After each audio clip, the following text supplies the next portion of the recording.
Good evening and welcome to Tucker Carlson. Tonight, the government shutdown is now entering its fourth week, and neither side has moved much. The president has been arguing for the past 3 years that the United States needs a wall on its southern border. Agree with his positions or not, Trump has explained why he believes that repeatedly and in great detail, most recently in a live address to the country.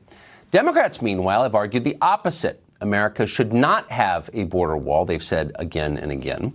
But the difference is they really haven't explained why. At various times, Democratic leaders have told us that walls don't work, walls are racist, walls are wasteful, walls are insufficient, walls are excessive, and walls are too old-fashioned. Walls are either medieval or ancient, depending upon who's reading the talking point at the time. Some of these arguments are semi-real, others are transparently fake. Still others flatly contradict one another. Rhetorically, the Democratic case against walls has been a mess from the beginning. At one point, House Speaker Nancy Pelosi tried to bring order to the chaos by flatly declaring that walls are immoral. She said that repeatedly with the force of a religious edict, which in effect it was. But in the end, the theology of it all was just too complex. It seemed to confuse people. How can walls be immoral if a lot of those who oppose walls have walls around their own homes? That was a tough case to make, even for a persistent faith leader like Nancy Pelosi. Finally, Pelosi just gave up. Yesterday, she accepted the inevitability of a border wall. But here's the catch, the hidden trap door in the space-time continuum that Pelosi is famous for in Washington. Yes, Democrats now support a border wall, but no, it's not the kind of wall you had in mind, the kind of wall you can touch or the kind of wall that might keep unwanted people out of your country. It is instead a digital wall. It's a massive, invisible edifice constructed entirely of virtual ones and zeros that reside in some Amazon server farm somewhere in suburban Virginia. It is the wall of the future, in other words, a wall that Google might build and probably will. Pelosi calls it a technological wall. We are proposing is to build the infrastructure of the ports of entry, strengthen that, the ports of entry. Spend the money, it's hundreds of millions of dollars, but accessible to have the scanning technology, to scan cars coming through for drugs, contraband of any kind, weapons even. Repair the roads, facilitate immigration and trade in those regions. The positive, shall we say, almost technological wall that can be built is what we should be doing. Of course, a technological wall. Why didn't we think of that? But wait, you say, aren't all walls technological walls? The only difference, of course, is in the kind of technology they employ. Well, yes, but before you get hung up on some semantic point, just be grateful that Pelosi is using the W word at all. There was a time not so long ago when she was telling us that a fleet of lawnmowers would be enough to secure the border. Let's talk about where a more serious structure might be necessary, where fencing will do, where mowing the grass so that people can't be smuggled through the grass. Well, at a certain point, you begin to wonder if Democrats are really as serious as they say they are about wanting to secure our border. Maybe you've asked yourself that question. Well, wonder no more. They are not interested officially. Democrats support our immigration crisis, which they will be quick to remind you isn't actually a crisis at all, but part of the poem at the base of the Statue of Liberty. Democrats' main interest is in continuing the status quo, and they want to do that by making certain that no effective barrier is ever built along our southern border. To achieve that, Democrats and their faithful lackeys in the press will say anything, literally anything. Yesterday, to name but one among many examples, Democrat Katie Hill of California, a member of Congress, accused the president of engaging in a form of terrorism for disagreeing with her. It gets more and more frustrating every single day to see how irrational he is, and we can't accept this anymore. To me, this is political terrorism. Terrorism! Maybe that's next week's talking point. Check the Sunday shows to see if it makes an appearance there. This week, the phrase was vanity project. The wall, they're telling you, is somehow the president's vanity project, like a remodeled basement rec room or the Clinton Presidential Library. Some consultant thought up that line and emailed it to Pelosi and Schumer, who made certain that every Democrat in Washington included it in virtually every publicly uttered sentence for a period of at least 24 hours, which of course they were happy to do, being robots. Watch. A construction brigade for the president's vanity project. Doesn't necessarily require our building a vanity project concrete wall. For one thing, this is a vanity wall. The president is holding it up because of his vanity project. The president of the United States has a vanity project that he doesn't want to give up. He's spent on the issues that impact them every day, not on the president's vanity project. This issue is about a vanity project for this president. Right. Vanity? Well, that's a new concern in Washington. As it turns out, vanity is actually the main reason the left loves mass immigration in the first place. They let millions of poor people into your country at your expense, but they get to feel like heroes for doing it. It's really the equivalent of forcing a stranger to dump his wallet into the collection plate at gunpoint and then taking the tax deduction for it. It's a pretty great deal if you're the one holding the gun. In fact, you might call it the ultimate vanity project. Victor Avila is a retired special ICE agent, and he joins us tonight. Mr. Avila, thank you very much for coming on. Thank you, Tucker, for having me on. So what do you make of this? The technological wall, the vanity project, you've spent your life policing our borders. Do we need a physical wall, an actual wall? Well, Tucker, I have to say this is personal. I've worked in Mexico. I've worked on the border. I'm born and raised there. I was attacked, and Jaime Zapata lost his life, Agent Zapata, right next to me while we were on assignment in Mexico. So I know that this is real, and the crisis is real. And the border wall is very much needed. This is the physical barrier that's going to help our border agents down there, help them just like the other technology would help them.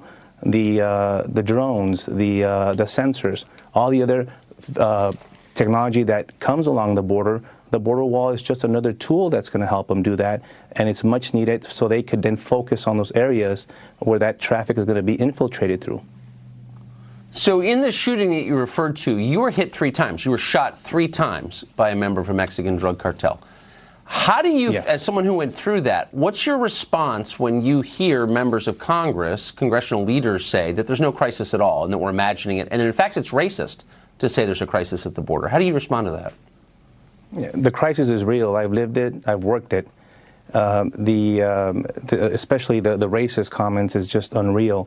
Mexico now is looking at starting to control their own southern border by sending their own federal troops down to the Guatemala and Belize border, because now they're feeling the impact of these immigrants coming through their country. And so are they going to be racist as well? And so it's just absurd to think that it makes it a racist statement because you want, or makes you a racist because you want a wall. But let me tell you what's really immoral. What's immoral is the exploitation of our asylum laws. Yeah. Congress needs to shut down and redo those asylum laws and legislation. I'll give you an example, Tucker. If an adult person comes into the country with a minor child and presents themselves to the Border Patrol and turns himself in seeking asylum, if that adult person has a criminal history, and it's known to have a criminal history, Border Patrol is going to have to still admit that person in with the child. Even though that person is now inadmissible to come into this country, we'll have to allow them to come in and with the child to seek wait for their asylum hearing 2 to 3 years from now, and we'll never hear from that person. And maybe that adult person is or not the parent of that child, and we'll never know what happens to that child as well. So there's a real crisis at the border happening on right now. Have you spoken to the Speaker of the House, Nancy Pelosi, or to Democratic leaders as they've formulated their position in this debate over the border wall? Has anyone talked to you? No, but I would love to. There is a major disconnect between Washington and Congress and what's going down in real life in the border. It would be so effective to have them just at least go down there, and not just for the photo op or just for for a 10-minute walk where there's actual wall that actually works, thanks to Jim Acosta, but to actually learn what the real crisis is down there. Not today, Tucker. This has been going on for decades. It's just now the influx. And I talk to Border Patrol agents, and they tell me they want this response to go forward with the wall. They're so afraid that if this doesn't go through, they can't imagine the influx of illegal immigrants trying to come through, because they're going to be sending the wrong message. Yeah. I can't imagine how you feel. I mean, if I was shot 3 times by a drug cartel and watched my partner murdered, and then someone called me a racist because I wanted a wall, I don't know how you remain so calm, but I'm certainly impressed that you do. Mr. Avila, thank you very much for joining us and for what you had to say. Thank you, Tucker, for having me. Thanks. Well, as you've deduced by now, Democrats are using every rhetorical weapon they can to stop the border wall. Washington Democrat Pramila Jayapal suggested that the president's ultimate goal in all of this is ethnic cleansing. Watch. There is a cluster of people in the Republican Party who catapulted Trump to his win in the primaries who hate and or fear immigrants. And not only that, these are people who define their political life by stemming and stopping the invasion of people who do not look like them. What they want is not policy. What they want is an ethnically pure America. You just said it so beautifully, Chris. This has never been about a wall. His ultimate goal is, as you said, to make America pure in the sense of not having immigrants, not having folks of color here, and shutting down every form of legal immigration. Chris Hahn is a radio host, a former staffer for Senator Chuck Schumer, and he joins us tonight. Chris, thanks a lot for coming on. I don't know if you saw the interview that we just did preceding this one with a former ICE agent called Victor Avila, who took 3 bullets, watched his partner murdered by a Mexican drug cartel, and is in favor of a physical wall. He's being dismissed, and others like him are being dismissed as racist because they disagree with the Democratic orthodoxy on this. Isn't it time to sort of pull back and assess this as a policy question and stop accusing anyone who disagrees of bigotry? No, look, I don't think that he's a racist. I don't think people who want increased border security are necessarily racist. Some people might be in some cases, but not all. I think we need to have a real conversation about what real border security is, and we've talked about it. I believe that we should be using technology at the border, and in some places, the physical barrier is needed. But in most places, the 1,000 miles the president wants to build seems irrational. Okay, that's a fair conversation. But how can we have a rational conversation about anything when you have cable news anchors and members of Congress saying that wanting this barrier is equivalent to ethnic cleansing? I mean, that shuts down any possibility of a rational conversation. I got so mad watching that clip I can barely talk because it's so unfair. Shouldn't we ask people like that to be responsible and stop talking like that so we can solve the problem?